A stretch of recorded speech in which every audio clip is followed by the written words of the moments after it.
First, I'd like to thank George and Heather for this very kind invitation. It's nice to be invited to be part of this interesting project.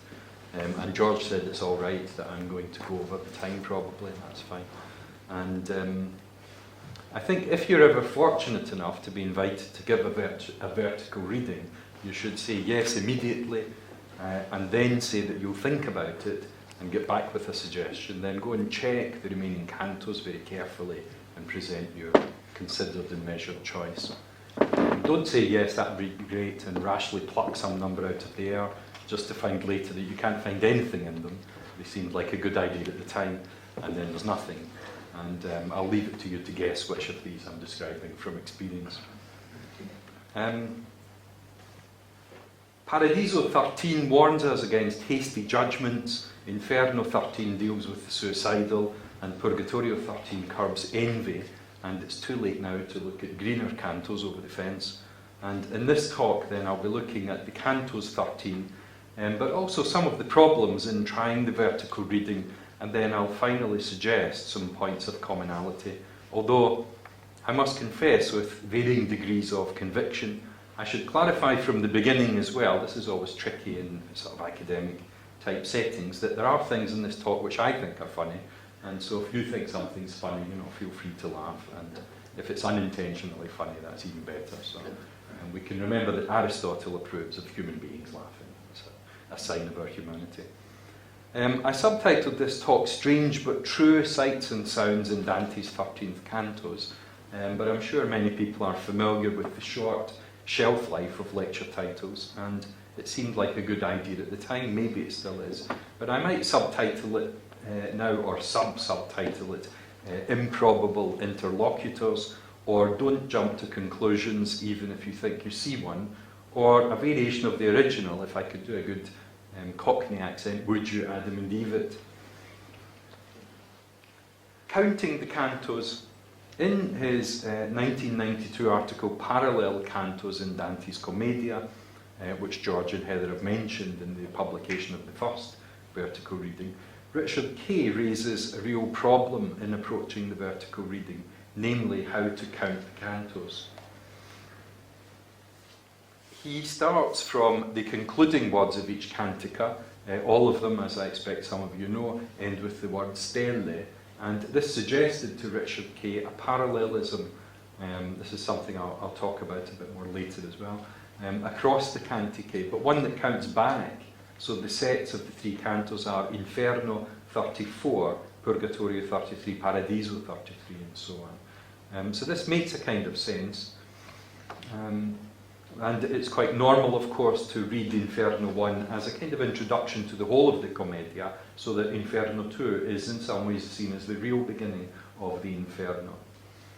He tells us too that he has enough examples to fill a book, but we sadly don't have that yet, and his article is a preliminary illustration of the method.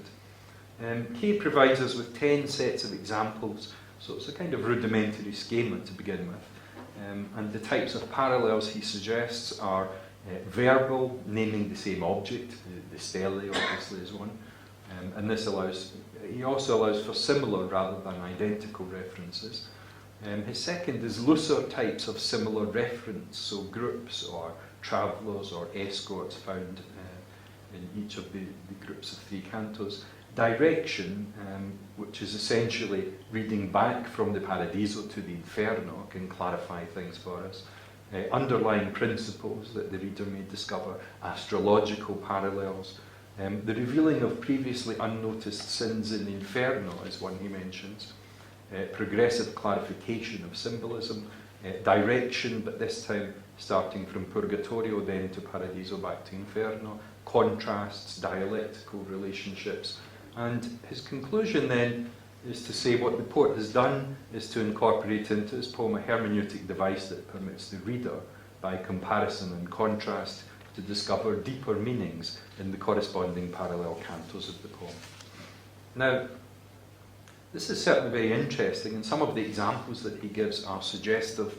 But the first question, I think, really is the numbers. Should we go for the 2-1-1 formation, 3-2-2, and so on?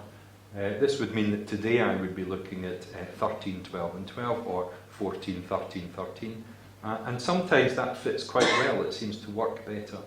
As chance would have it, he includes, in fact, Inferno 13 and Paradiso 12 as one of his examples, and suggests a contrast between the characters of Pierre de la Vigne and St. Dominic. He presents them as two rhetoricians of different sorts, serving different masters. The difference between them in Purgatorio 12, he says, is pride. You know, it works reasonably well, I think, but the problem is that there are other instances where the parallel between similarly numbered cantos is very strong, and also has sometimes numerological foundations. I'm thinking here of the canto sixes, the geographically expanding evil in societies, and then the number, the significant 666, of course. So, what should we do? I'd like to introduce two observations at this point. You can call them cop-outs, if you like. The first is that the scope for making the connections in the Commedia is huge. I don't have a start date for the practice of interpreting Dante with Dante, but it has been around for a long time. Verbal echoes, rhyme repetitions, related characters and so on. And the interwoven nature of the text makes for a particularly dense infratextuality. The second is a reminder of the fictive nature of the poem. It is the creation of a single and, we might say, singular mind, and draws together a massive array of other texts, but the synthesis is Dante's, and so is subject to his intentions as well, and even whims. We're not going to find, I think, the constant, consistent application of rules. On entering the second circle of the Inferno, Dante describes the punishment of the souls there. La bufera infernal, the storm which draws them around, buffeting them. And he tells them, I've always been struck by this, intesi che così fatto tormento erano dannati peccator carnali che la ragion sommettono al talento. I understood that the souls damned to such a torment were the carnal sinners who submit reason to desire. Dante sees the punishment and knows straight away what the sin is. Now, although he knows, and obviously he's the author of the poem and so on as well, through the principle of contrapasso, I'm not sure that it's so clear to us until it's explained. It's something, and the contrapasso I want to take as an example of how Dante works. Sometimes it is almost mechanically obvious. The connection between the sins and the punishments is very, very clear, sometimes in quite minute detail. Other times it's more suggestive, and there are times when we have to work very hard to try and figure out just exactly what the connection might be. So, Dante's practices there are different. I'm going to move from Inferno 5 to Paradiso 1 and invoke a principle which I think can say, well, I'll be relying on it myself, I think, a bit. La gloria di colui che tutto muove, per l'universo penetra e risplende, in una parte più e meno altrove. So I'm relying here on meno altrove, I think, for looking at the canto 13s. I haven't found evidence of 13 as the number of prevarication, but I'm going to look at another line from Dante, which I think is relevant outside of the 13s, to ground our approach, maybe. And that's at the opening of Inferno 20. Here Dante specifically numbers the canto, di nova pena mi conven far versi, e dar matera al 20° canto della prima canzone che diso versi. So Dante tells us the number of the canto, and that this is the first cantica, which deals with the damned. So I'm taking this as a kind of permission from Dante to read by the numbers. I don't know what you think about numerology, but we'll see how this goes. Okay. There is a very illuminating article on numerology by Russell Peck in Essays in the Numerical Criticism of Medieval Literature, published in 1980. And he very helpfully includes an appendix to the article which gives Hugh of St. Victor's 9 guidelines for discovering numerological significance. And then he follows this with a description of some of the more typical glosses on each number. So he starts with 1, which of course signifies unity and God and everything to do with God. 2, which interestingly can be quite negative. It can signify division, cupidity, the devil, the other, and so on. Although there are some positive interpretations as well. 3, as you can imagine, is very positive. The Trinity, I suppose we're just across the road from it. Perfection, the soul as man in the image of the triune God.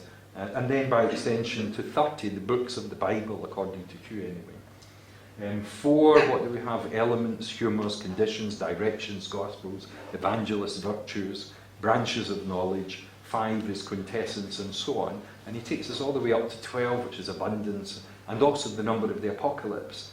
And unfortunately, nothing for 13. There was no. His list stops there.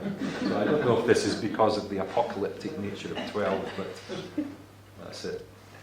If we turn to one of the classic works on numerology, Vincent Foster Hopper's Medieval Number Symbolism, he helpfully informs us the symbolic nature of medieval thought and expression has been subjected to a number of thoughtful scrutinies with much consequent illumination of dark places. But don't write them like that anymore.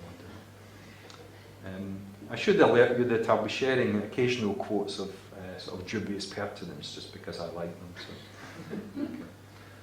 When he discusses what he calls elementary number symbolism, he explains the importance of 3 as a symbol of completion or fullness. He cites Aristotle in support of this. He also says that 3 is used as a guarantee of truth or proof. Things are tested 3 times, oaths are sworn 3 times, and so on. And I mention this because, of course, we're dealing with 3 separate cantos. And so the question arises, should the burden of proof for any connections that we propose be that they are demonstrable in all 3 cantos? Horrible feeling the answer might be yes. Moving on then, 10, he tells us, is completeness, finality, perfection, which makes 9 just short of perfection. So what that means for Dante, we can think about it. And then by the Middle Ages, however, number symbolism is running wild. So Hopper tells us in this twilight zone of symbolism, it is extremely hazardous to attempt or even look for an interpretation of such a widely significant number as 7. So what about 13? Hopper tells us that the earliest mention of the specific unlucky 13 that he's been able to find is in Montaigne, so that's a bit late for us. Medieval number theorists instead appear to view it more positively, wholly through the association with the Epiphany. The wise men, according to the Legenda Aurea, found Christ when he was 13 days old. The more negative interpretation of 13, in a more general sense, not specifically the unlucky 13, originates, according to Hopper, with a man called Petrus Bungus, or Pietro Bongo, as he's sometimes known. This is a 16th century numerologist from Bergamo. I have a note here not to mention Berlusconi. There's no connection. Okay. His Numerorum Mysteria from 1599 cites a number of biblical examples of negative indications of the number 13. And it's quite a noticeable thread of, I suppose, what we could only describe as anti-Semitism running through them. It's not a particularly pleasant read. But part of the negative element for 13 also is that it's a number which goes beyond, this is according to Bungus, goes beyond the proper number of apostles, which is 12. If we come back to Hugh of St. Victor, his 9 guidelines for discovering numerological significance, I think, are of some interest. It's obvious that in a system with almost infinite variations, especially the arcane world of numerology, virtually anything can be seen, often through quite legitimate manipulation, to represent almost anything else. One understanding of Hugh's, what we might call a methodology, I suppose, is that it tries to place some restrictions on this kind of free-form association. 13, according to Hugh's rule number 6, which is factorization but also includes addition, might be good because it's 3, and you can't do much better than that in the world of numerology, plus 10, and so these things, 10 equaling perfection. If we go to Isidore of Seville, he gives precisely this explanation in his Liber de Numeris, or Numerorum, on numbers in the Bible. And he adds the very interesting detail that it's the number of St. Paul in the list of the apostles as well. I won't read through the text because we'll just keep within the time. So all of this seems good, provided that we ignore Hugh's rule number 3, which is extension, and by extension 13 is 1 more than 12, which is the number of universality and abundance, and thus is an evil number.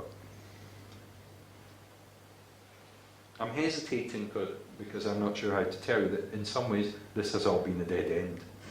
13 has the potential to mean completely opposite things, and so I thought though I should get it out of the way. So, okay. Now for us involved in the vertical readings, in a different way maybe there is a kind of a lesson, and that is that Hugh's concern to set some ground rules for numerological interpretation is something for us to think about. As I mentioned, the Commedia has the potential for almost infinite interconnection, so how do we stay grounded? What kind of boundaries should we set? The Lectura format sets some boundaries for us already, and then just repeating what I said before, Hopper's observation on 3 as veracity or proof. Do we need to strictly measure everything in terms of being present in all 3 cantos that we're looking at? This is our 3 cantos side by side. Now, unless you have particularly good eyesight, you'll just have to take my word for it, but these are very reduced in Times New Roman 3-point cantos 13 of Inferno, Purgatorio and Paradiso. Now, there is a point actually to what might seem like a rather bizarre miniaturization of the poem, and the 3-point is just to fit them on the slide, but what I did when I started looking at this was use the larger font, a legible version, to see looking across if anything jumped out at me immediately. Apart from the obvious difference in length, I'm afraid nothing else did. So, the cantos are 151, 154 and 142 verses in length.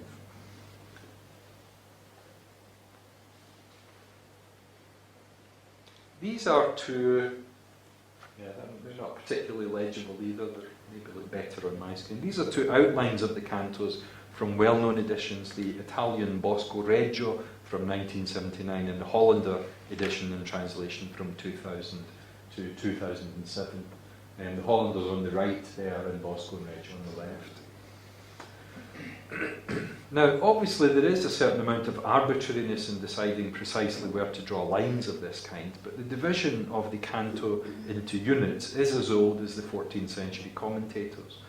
In each table here, the cantos 13 are placed side by side so that you can see how they stack up within each edition and then compare between the 2 editions. The Hollander goes into much more detailed subdivisions, but I hope you can see the general idea at least, and that is that the structures in terms of division into episodes are not very similar. There's not much that the cantos have in common from that perspective. If we simply take the Bosco Reggio divisions, Inferno 13 is in 6 episodes of varying length, Purgatorio 13 is in 8 episodes, and Paradiso is very interesting. There are 3 long sections there of unequal length. I couldn't work out a way to make 6, 8 and 3 come up with 13, so I'll have to let that go. I'd like to give now a quick summary of what's in these episodes. I wasn't sure how to pitch this, so depending on your familiarity with Dante, you can treat this as informative or a reminder, or I suppose if you like even a disgraceful affront. There isn't time for a close read through of the text in the usual kind of lectura format, so I won't refer in too much detail, but just pick out certain things. Canto 13 of the Inferno begins with the arrival of Dante and Virgil in the 2nd subcircle of the 7th circle of hell, and this is where the violent against themselves are punished. The canto opens looking back to the previous canto, the centaur Nessus leaves them, and then into the canto to come with the description of the wood, famously known as the wood of the suicides, although we don't know that yet as we're reading. I should say I'm a very firm believer in a kind of diachronic approach and an almost line-by-line reading of the Commedia, partly because it is a text which is so familiar to people. We sometimes, we kind of know things in advance sooner than Dante's telling us. The opening description of the wood recalls the wood at the beginning of the Inferno, the Selva Oscura, but more than that, the description is actually a reversal of the locus amoenus topos, the depiction of the beautiful natural scene. It's the very opposite of this. Non fronda verde, non rami schieti, ma nodosi involti, Dante tells us. So there aren't green leaves and sort of straight, smooth branches in the translation by Robert Darling. There's no fruit there, but poisoned thorns. Non pomi vera ma stecchi con tosco. Okay. And then this is followed by a physical description of the harpies who build their nests there. Virgil explains to Dante that he's in the secondo girone, the second subcircle, and he will be until they reach the third, the burning, or here simply orribile sabbione, the terrible sand. He alerts Dante that he will see things which will make him disbelieve Virgil, che torrien fede al mio sermone. Sure enough, Dante's already wondering what's going on. He hears cries all around, but he doesn't see anyone. And he's at a loss as marito, taking us back to the Selva Oscura of Inferno 1. And then, in possibly a slightly overblown rhetorical flourish, a figura etymologica, playing with forms of credere, and picking up on Virgil's concern for his own credibility, Dante tells us that Virgil thought that he thought. It's much nicer in Dante's Italian than in English, really, that the voices are from people hidden in the wood. Credio che credette che credesse che tante voci uscissero tra quei bronchi da gente che per noi si nascondesse. Virgil's not taking any chances, and so he tells Dante to snap off a little twig, qualche fraschetta, and then his questions will be answered. Seeing is believing, or as we'll find out, hearing in this case. So Dante does this. He picks a little branch, a twig ramicel, not from a tree, but un gran pruno, a large thorn bush, he tells us, called un ramicel da un gran pruno. The bush speaks, perché mischiante, and blood comes out of the broken branch along with the speech. And then the bush explains to Dante, we were once men, but are now plants, uomini fumo, e or siam fatti sterpi. And then asks for pity from Dante, pietate, and a man più pia. Virgil intervenes to excuse Dante and explain that he had told Dante to do this, because if he had told him in advance, he wouldn't have believed him. He would not have believed this cosa incredibile. The recompense Virgil offers is interesting. He says, tell us who you are, and Dante will refresh your reputation, tua fama rinfreschi, among the living. It suits the thorn bush, who seems to like nothing better than an opportunity to talk about himself. And so he replies very graciously that Virgil's sweet speech makes it impossible to refuse. This is Pier della Vigna, known also as Petrus Venex. He doesn't name himself, but the story he tells is well enough known that Dante's readers can easily identify him. I don't want to go into a lengthy biographical footnote, so we'll see what Dante has to say about Pier. I'll add a few points. Pier tells us that he held the keys to the heart of Frederick. Io son colui che tenni ambo le chiavi del cor di Federico. This is the Holy Roman Emperor, Frederick II. He insists that he kept faith. He stresses this point twice, at least, in this short conversation, and dedicated himself to his role as Frederick's Chancellor, and swears again near the end of the speech, by the nove, the new or strange roots of the bush, that he never broke faith with the Emperor. Pierre attributes his fall from grace to the meretrice che mai dall'ospizio. Di Cesare non torse gli occhi putti, morte comune delle corti vizio. Okay, so this whore who never turned her, the translation, Darling Martinez, is sluttish eyes from Caesar's home. We see he turns Federico now into Caesar, talking then about the Holy Roman Emperor. Change then in the second rhetorical flourish, in the second tercet, the one I've put on the slide here, into Augusto, and again with another figura etymologica.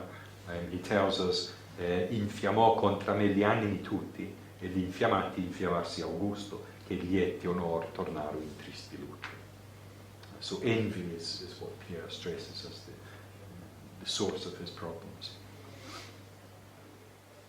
Lieti onor tornaro in tristi lutti is something of an understatement for the personal disaster that followed. Pierre was arrested, imprisoned, blinded, paraded in public and sentenced to death, and awaiting execution, although, as he says, worse for him, the disdegno. He took his own life. He insists again, even as he commits the sin of suicide, that he had been faithful to Frederick and had done nothing wrong. And so this is what makes him ingiusto fece me contra me giusto. He's still just at the end. Pierre was Chancellor to Frederick II and extremely powerful and wealthy. He was known for his rhetorical skill as one of the Scuola Siciliana group of poets as well. And his name, with the reference to vines and so on, is the subject of a number of positive wordplay associations and so on. Frederick's already featured in the Commedia in Inferno Canto 10. He's punished with the heretics. And there are two views about the innocence or guilt of Piero. The details, historical details about his fall from grace are rather obscure, so it's difficult to see whether Pierre is telling us the truth or not. And it is interesting that his final request is for a rewrite of events. He wants Dante to return with a different story about what happened.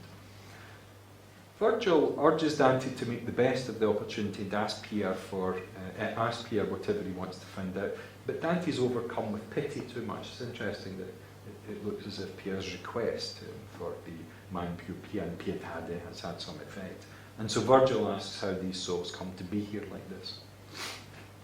Pierre explains when the soul leaves the body which it has torn itself from in the act of suicide, it's then cast down by Minos to the seventh circle into the wood, where it germinates, quivi germoglia, and sprouts into a plant to then be tortured by the harpies. Pierre continues with his explanation and states that at the final judgment and resurrection of the body, these souls will not be rejoined with their bodies, as it's unjust to have what they've already rejected, but the bodies will be dragged back and then hung on the bushes. This takes us to verse 108 in the canto, and then we meet the second group of sinners who are here. They burst through the bushes, breaking branches, and being scratched themselves in turn, hunted by a pack of ravenous dogs. Dante doesn't give us much explanation, but there is enough detail for the commentators to explain that these two souls, Lano, Arcolano da Squarcia di Ricolfo Macconi of Siena, and Jacopo di Santo Andrea, a Paduan, were both spendthrifts. Jacopo tries to hide behind a bush, but he's torn to pieces and carried off by the dogs. Quelle membra dolente, his dismembered limbs still suffering. The bush which he hid behind now complains through the broken branches, just as Piero was able to speak, and asks Dante and Virgil to gather in the leaves he's lost. He explains that he is a Florentine, and the canto ends with his explanation of how he hanged himself from his houses. In fact, although this is the end of the canto, it's not the conclusion of the scene, which carries over into Canto 14, but I'll perhaps say something about that later. Purgatorio 13 begins with Dante and Virgil entering the second terrace of the mountain of Purgatory. There are no ombre, which may mean shades, souls, or simply shadows. No ombre visible, or any signs to guide them, but the path is described, the via is schietta. The term schietta occurs 3 times in the Commedia. We saw it in Inferno 13, it occurs again here, and in Purgatorio 1, so the reed which Virgil puts around Dante's waist there is described as schietto. So I suppose 2 out of 3 are not too bad.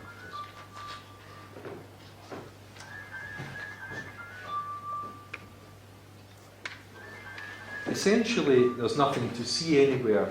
Virgil, who's not very well equipped to be a guide in purgatory, in fact, starts to worry that no one's going to come and help them. And so, being a good pagan, which is what he is, of course, he prays to the sun. Poi fisamente al sole gli occhi porse, o dolce lume a cui fidanza entro. The early commentators, not surprisingly, just assume that when Virgil does this, he's actually praying to God, he means God. And after all, the description of the dolce lume and so on fits with God too. But I'm not so sure about that. Virgil is pretty clear elsewhere that God is Dante's God, and that he, Virgil, as a pagan, worshipped the Dei falsi e bugiardi. I think this is to the sun on Virgil's part. Next, Dante tells us that they hear spiriti. Are these souls? We don't know. They're coming quickly towards them. Volar is the verb he uses, flying, but still they can't see anything. There are voices, but nothing else. The voices utter phrases which recall examples of charity, so the opposite virtue to the vice being purged here, which we will later find out is envy. And the third of the examples is the injunction to love those who do you harm, love your enemies, Christ's words from the Sermon on the Mount.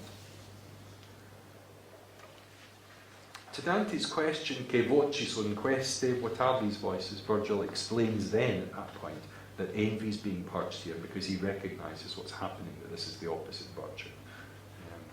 And envy is the vice that's being purged. He then tells Dante to look and he will see the souls here. And so Dante opens his eyes more than before and now sees them dressed in hair shirts and leaning on one another as blind beggars do. The sight, Dante tells us, provoking pity in whoever sees it. Blind, like the blind, Dante tells us the sun doesn't touch their eyes. Agli orbi non approda il sole. These souls are standing, and we are then told that they have their eyes sewn shut, as is done to train birds of prey. Except here, instead of silk that would be used, it's un fil di ferro e cigli fora. It's a thread of iron. Our commentaries tell us that the authority on the training of birds of prey was Pier della Vigna's master, Frederick II, who had written a manual on it, so there's a kind of a connection going on there. Dante is very uncomfortable with the fact that he's looking at people who can't see him in return. And he turns to Virgil for advice. He's not quite sure what to do. And Virgil gives him, directs him to speak. But he says, parla e sia breve arguto. He says, speak, but be short and to the point. So quite a contrast with what's going on in Inferno 13. Dante speaks and he begins by referring to the Alto Lume, but here he does mean God. It's not the same as Virgil's Dolce Lume, I would say. And he reassures the souls being purged in this way that they will see this light. O genti sicure incominciai di veder l'alto lume. He asks if there are any Italians among them, and then he sees one raising her chin. He says, in the way that blind people do, is how he describes it, and asks her to identify herself by place or name, o per luogo o per nome. She follows the cue and explains that she's from Siena, and then her name she gives was Sapia, although she introduces this with the ironic observation that she was not savia, she wasn't wise despite the name. Sabia non fui, avegna che sapia fossi chiamata. She also characterises very succinctly the nature of envy here, in her case at least, which is a pleasure in the suffering of others, more even than any kind of desire for what they have, and rejoicing also more in her own more in the suffering of others than in her own good fortune. She begins her story with the wish that she wants to make sure Dante believes her, and she's not deceiving him. This is important.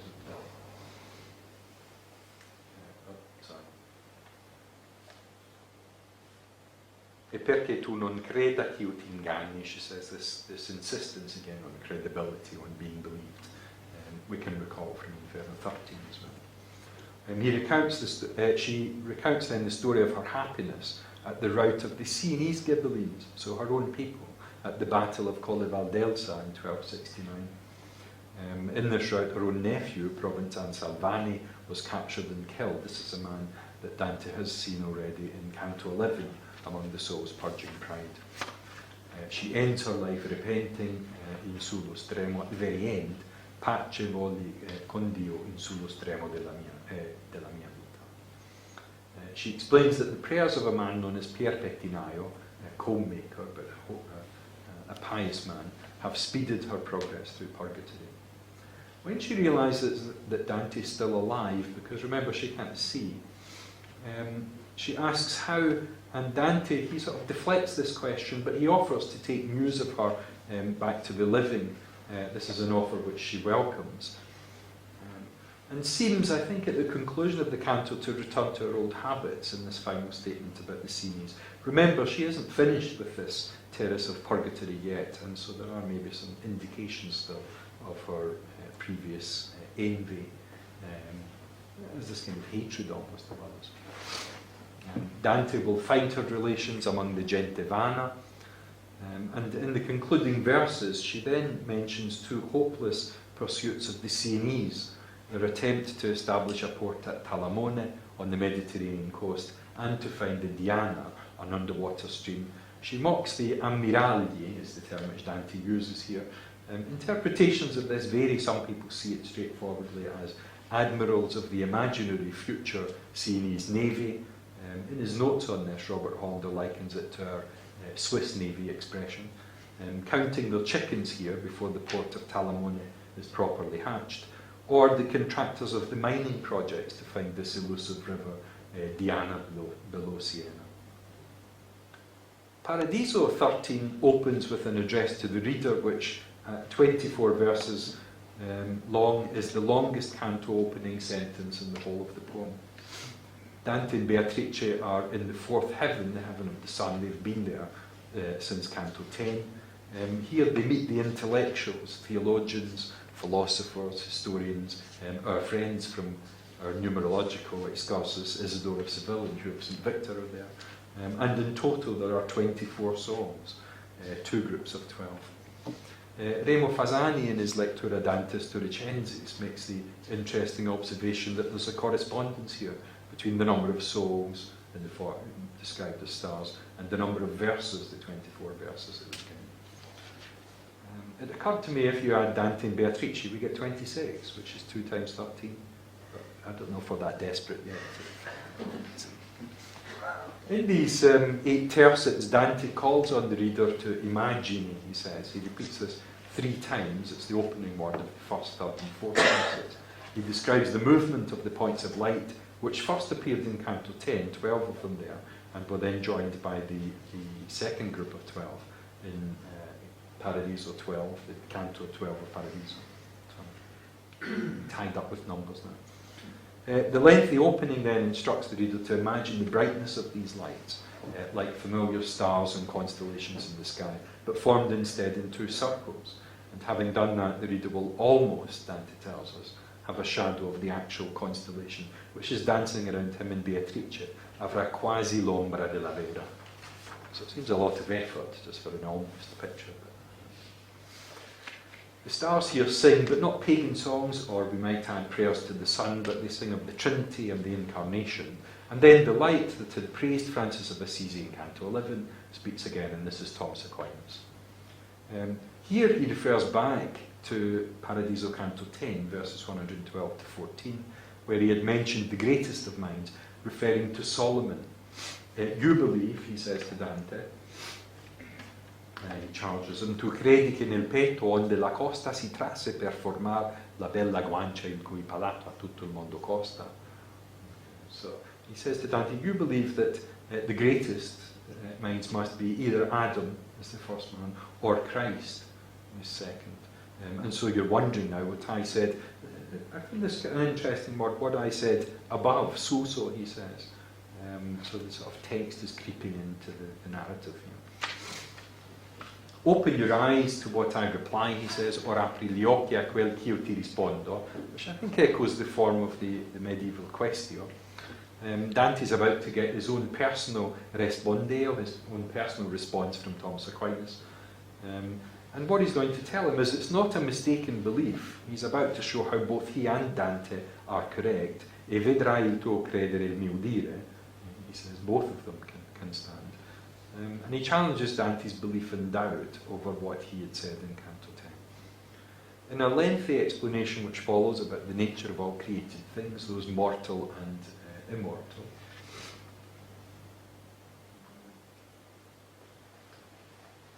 okay, so ciò che non more e ciò che può morire, and we might think of Pierre in Inferno, all of these things coming from God, some directly and some through nature, through a series of causes, dato in atto, says Thomas, created con seme e senza seme. Aquinas resolves Dante's problem through a distinction, questa distinzione. When asked by God what he wanted, Solomon asked for wisdom, knowledge, senno, which was right for a king, re sufficiente forza. Not the knowledge of the philosopher or the theologian, and Aquinas lists a few examples then of philosophical problems. But Solomon's superiority rests in regal prudenza, So with this distinction, he tells Dante, you can maintain your belief, quel che credi, about Adam and Christ. The final section of the canto, still part of Thomas's speech, gets to some serious advice for Dante. It's foolish to affirm without distinction, he says, so don't be hasty to judge. And Aquinas lists as examples pagan philosophers and Christian heretics, examples of how not to proceed. And then he says, not chickens, but crops in his example. Don't count the crops before they're ripe. He finishes with two more examples. Thomas has seen, he says, the thorn bush produce a rose in spring, and the ship return safely, only to sink in the harbour. So don't presume to know divine judgment. Che quel può surgere e quel può cadere. And then that's the conclusion.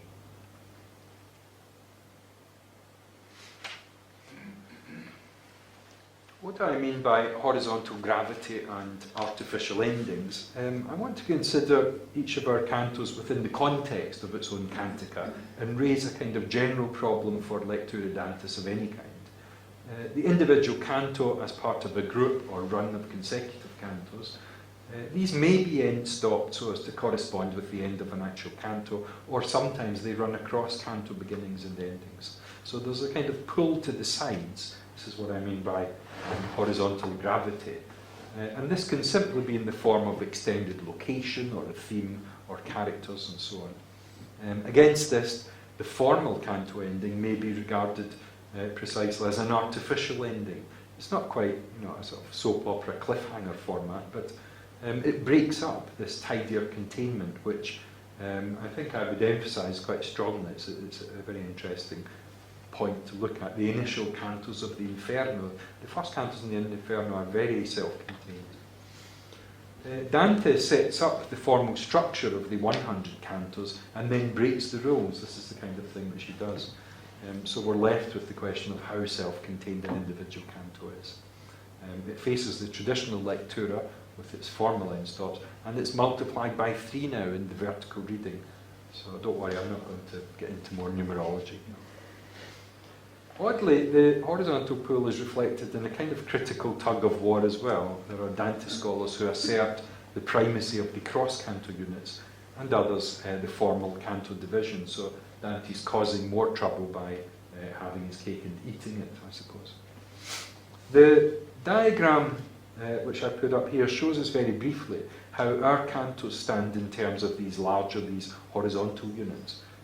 If we take one measure, let's say the topographical divisions, we can see that none of them is really standing alone. In his lectura of Paradiso 14, in the Lectura Dantis Turicensis, Michelangelo Piccone refers to Paradiso cantos 10 to 14 as what he calls a lunga macro sequenza, a long macro sequence. That's the kind of jargon I think Piccone likes to use, but you can see the point. Purgatorio is obvious there, corresponding to the terrace of ending. What's interesting, I haven't put it on this diagram, but the Purgatorio cantos are actually quite evenly mapped out across the sort of topography of it, whereas the Inferno is really quite messy in comparison.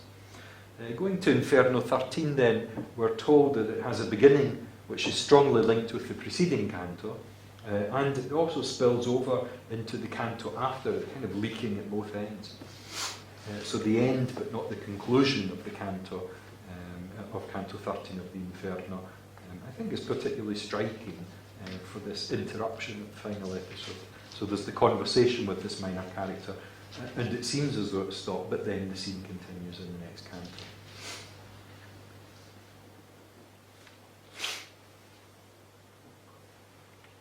In their edition and translation of the Purgatorio, Robert Durling and John Martinez introduced what they called a rubric, a new kind of rubric is the category, called the intercantica. And this is at the end of their commentary on each canto. They give a series of connections as they see it. They call this a system of recall of the earlier cantica, often in the form of parallels between similarly numbered cantos. And suggest that the parallels are, well, because they're just at the Purgatorio, they then link back to the Inferno. I think it's worth repeating the fact that Dante wrote the cantos in order, and they were released or published, whatever that means in Dante's time, in order as well. It's not that there was a single final revision of the whole of the poem. And so, if there are connections made, these are made later. So parts of the Inferno which seem to be looking forward really are, it's not impossible that they were framed that way to begin with, but certainly a lot of it is done later by Dante, retroactively, so to speak. When they get to their edition of the Paradiso, Durling and Martinez decided not to include intercantica sections, since, as they put it, I quote, such references now involving two canticae become particularly dense and frequent in the Paradiso, so they just chose to move those into the notes. For Canto 13 of the Purgatorio, they identify the following connections with Inferno 13. Similar beginnings, which is true, I think, to some extent. And conclusions, Sapia on the folly of the Sienese and the Florentine suicide's account of internecine violence in Florence, they see as similar. That one I'm not so sure about. The spendthrifts being hunted by the dogs in the Inferno 13, including the Sienese Lapo, echoes for them the route of the Sienese hunted down in Purgatorio 13, which pleads Sapia. Again, you know, it's maybe a little bit general. And we should remember that the other spendthrift is a Pagian, so that, you know, there's a gap there. Pierre and Sapia with etymologically rich names in both cantos, and that they wish to restore reputations impeached by envy. That one I'm not so sure about either, because strictly speaking, Sapia is actually purging or being purged of envy. She certainly wants her relatives to know that she's there, but more so that they can help her, and that's common to all of the souls in the Purgatorio, so that they can help them to progress more quickly through their prayers and good works. Concern with reputation on earth is, I think, secondary if it's there at all in Purgatorio. I think the main concern at that point is really making progress.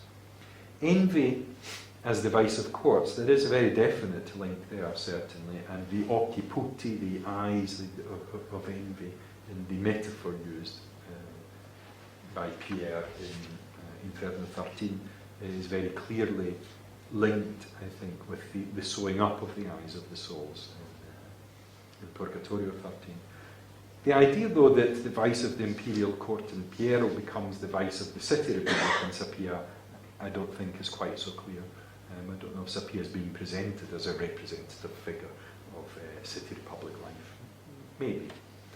The link between the sealing of the eyes of the envious pointing to Frederick and his blinding of Pierre is there, okay. But what struck me in the intercantica for this canto, Purgatorio 13, is that the last example they give actually is linking to Canto 14, and that takes us back to Richard Kay's question of how do we match up the cantos.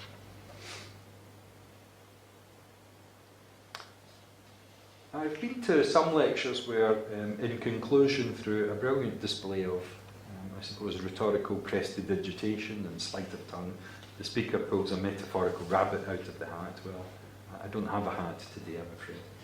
And if the Canto 13s wear a hat, I was thinking about this, they might be some kind of crash helmet, tiara mortem both combination, it's not. And so after rummaging around, I'm not sure I've come up with even a mouse, let alone a rabbit, but here goes for a conclusion. I called this, bringing back this sort of questio idea, the sed contra. It's not a particularly strong one, but we'll see how it works. Or clutching at straws, that's another Aquinas reference for people who know the story, or falling threads, or a stitch-up maybe. I've decided for the last part then to put aside all the objections and the strictures I've mentioned so far, not because I've given, I think, an adequate response to them, but I suppose maybe in a desperate attempt not to leave empty-handed from the lectura. So the stark choices are, do I follow Pierre and despair here? Or in the words of Beckett, I suppose I can't go on, I'll go on. The first straw then, the wisdom of Solomon, I'll start in Purgatorio, but not with Dante, but this time instead with one of his earliest commentators, Giacomo della Lana. He's writing certainly within 5 to 10 years of Dante's death, in 1321.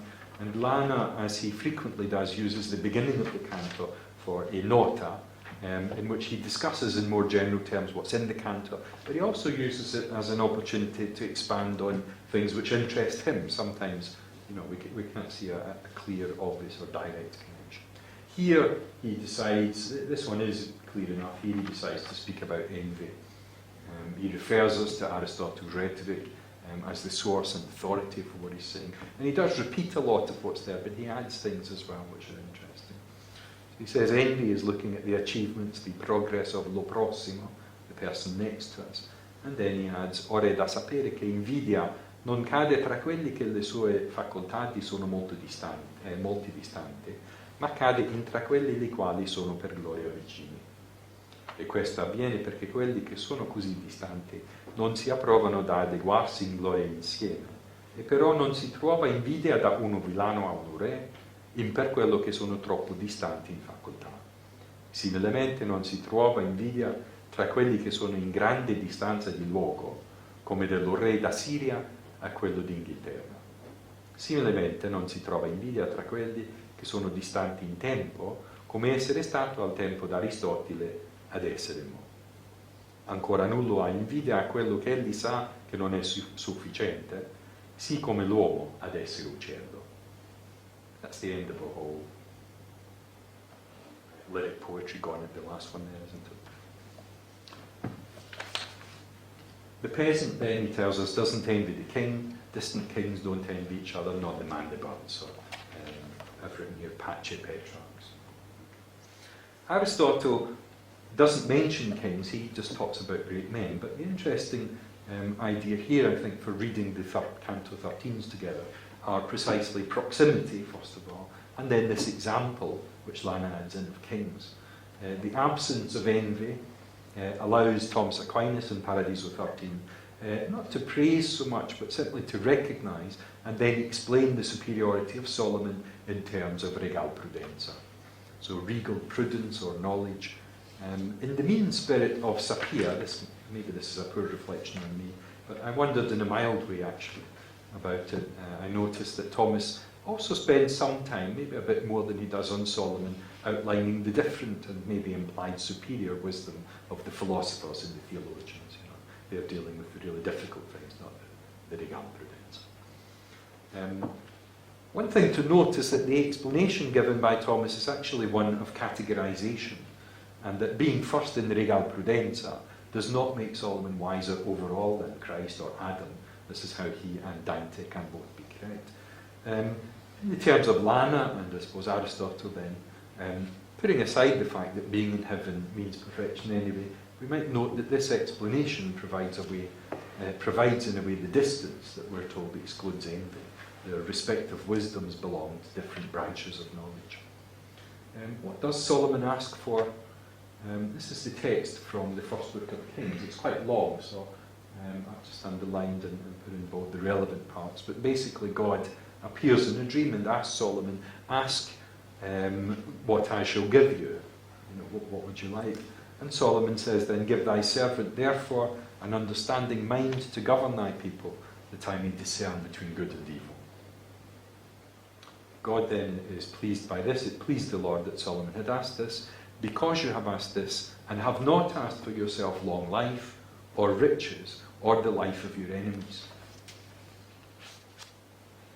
When God enumerates the things that Solomon could have asked for, but didn't, I think there we can see things relevant to our other cantos. Now, I accept that this may be rather tenuous. I'm trying to think of a nice way of saying that might be part of the exercise in vertical readings, but anyway. Here, what are we looking at? Long life and riches. Pierre certainly accumulated a lot of the latter, and then rejected the former. Death to enemies, Sapia, not wise like Solomon, desired the death of enemies who should have been her friends, of her fellow citizens. Okay. Now, I think it's easy to see any soul in Paradiso as a kind of antithesis of any in Inferno and Purgatorio. This is the tricky thing in our boundaries that we want to keep in mind here. But I would suggest that this biblical text about Solomon includes a lesson which is specific to the principal characters in the 13th cantos of Inferno and Purgatorio. And it's in Canto 13 of Paradiso that the text is most directly recalled. Dante paraphrases it. We haven't had time to look at the text here, but that's what he does. Okay, my next suggestion is the short straw, I'm calling this one, which is distorted images.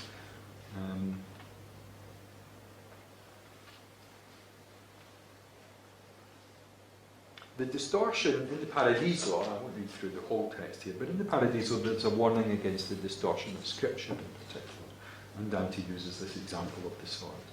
I've put a note down here which I suppose I should share. I may be guilty of a bit of distortion myself, but we'll keep going with it.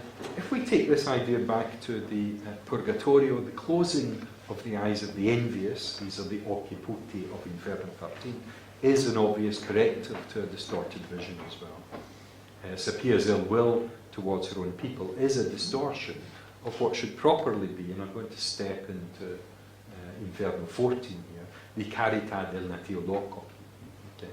Pierre loses his sight altogether, but also his sight is arguably distorted, as his own words maybe seem to betray, and it brings back this question: should we believe what Pierre says? Is there any truth in it or not? I said I would share some quotations. I like this one particularly from Dorothy Sayers, who tells us, this is her note to these lines from the Paradiso: a sword, if it is slightly curved, gives back a distorted image. To understand what Dante means, the reader may try seeing himself reflected in a tablespoon if he has not a sword hand.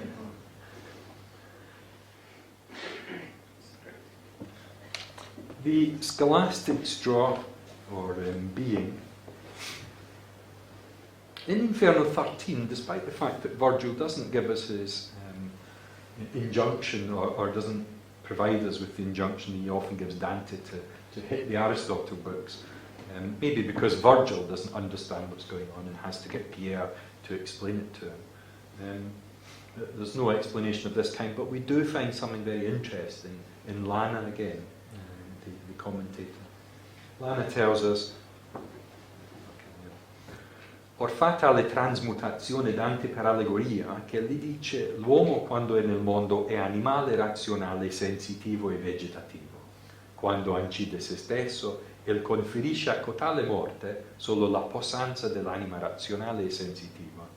E però che hanno colpa in tale offesa, sono privi di quelle due possanze, rimangli solo la vegetativa, sì che di uomini si trasmutano in albori che sono animali vegetativi solo. The Lana is given to some, I suppose, what Aquinas might describe as imprecisions. I'm not sure that allegoria is quite the right mode in which to read what's going on in Canto 13 of Inferno. But the explanation does make a very interesting sense to it. And the text of the Inferno, although it doesn't describe the condition of these souls in scholastic terms, we could actually look to the Paradiso for a statement on this from Aquinas. Now, again, the connection may be slightly tenuous, but in his lengthy speech to Dante, Aquinas does outline the order and the hierarchy of creation. I've just taken a bit of it here. That's particularly relevant. So he tells us then, and we can think back to Pierre once more, that his soul, a direct creation of God, senza sene perhaps, in this, is transformed dato in atto into a plant. The seed issue is interesting. This is a visual aid, it's very useful because it basically sums up, I suppose, Aristotelian metaphysics in one picture. This is from 1510, so it's a good bit later. But if you look at it, it kind of explains what Lana's talking about. The idea is that because he has rejected, I think I would interpret what's happening in Inferno 13 slightly differently. It's the same basic kind of idea, that in rejecting I suppose, the sensible, he says also the rational part, I'm not sure about that, but in any case the sensible part, then his soul, the rational part, is actually put into the plant. That sort of third column there, if you like, is extracted from the equation. Okay, we've got to the final straw. Okay, although Pierre is often casually referred to as being a tree, transformed into a tree, and we saw the term alberi in Lana's commentary. In fact, Dante doesn't use this term at all. He uses the term prune. Okay, he is a thorn bush. And when Dante reaches out to break off the twig, and when Pierre himself talks about the resurrection of the body as well, and prune is used. So allora porsi la mano un poco avanti e colsi un ramicel da un gran pruno. Il tronco suo gridò perché mi schianta. So the prune. And then later, talking about the bodies being brought back after the resurrection. Qui li strascineremo e per la mesta selva saranno i nostri corpi appesi, ciascuno al prun dell'ombra sua modesta. The term prune is used only 4 times by Dante in the Commedia. Okay, so this is the kind of thing we like. We're looking at that. Get something concrete, maybe. So it's used twice here. It's used once again in Paradiso 13. Okay, and I have drum roll written down here. We don't have one. Paradiso 24, so that's a bit unfortunate. What's worse for our strictly 13 limit is that the text in 24 is really suggestive. It would really suit the sort of vertical reading very well. Okay, here it is. I'm going to cheat now and have a look at Paradiso 24. So, se il mondo si rivolse al cristianesimo, dissi io, senza miracoli quest'uno è tal che gli altri non sono il 100°, che tu intrasti povero e digiuno in campo a seminar la buona pianta che fu già vite e ora è fatta pruno. Now, if that's not Pierre, the vite fatta pruno, or an echo at least. What he's talking about here actually, this is during the examination on faith by St. Peter in the heaven of the fixed stars. And Dante's talking about the church, which should have been a vine, but instead has become a thorn bush. So the souls in heaven, the alte corte santa, another court, this time high and holy, unlike Pierre's, praise God for Dante's statement, his sort of top marks in his exam there. Let's go back then to the other instance of pruno in Paradiso 13. What is Thomas's final advice to Dante, which concludes the canto? Non sian le genti ancor troppo sicure. I mentioned this already, so we'll just look at the text. So, a giudicarsi come quei che stima le biadi in campo prima che sia mature. Che ho veduto tutto il verno prima lo prun mostrarsi rigido e feroce, poscia portar la rosa in sulla cima. Il legno vidi già dritto e veloce correr lo mar per tutto suo cammino, perire al fine all'intrar della foce. Non creda donna Berta e ser Martino per vedere un furare, altro offerere, vederli dentro al consiglio divino, che quel può surgere e quel può cadere. The final verse could reasonably sum up the life of Pierre, Pierre de Livigne from Inferno 13, and also the final repentance of Sapia as well. But what struck me here is the examples are particularly interesting. The prune, which brings forth a rose, Pierre's situation was certainly desperate, okay, but in the Christian context, suicide is always premature, nor is death the end. And the rosa of the exemplum we could interpret as the rosa celeste, the beatific vision. Pierre, things could have gone differently for him. The ship sinking in the harbour, this is, I'll confess, more tenuous again, but it recalled for me the ammiragli of Talamone and the scheme going wrong. In the story of Buridan's ass that some people may be familiar with, this is the ass that can't choose between two piles of straw equally attractive. We don't get told what happens if there are two equally empty mangers, and I'm sort of feeling a little bit that way just now, but that's my way of saying that my straw is finished.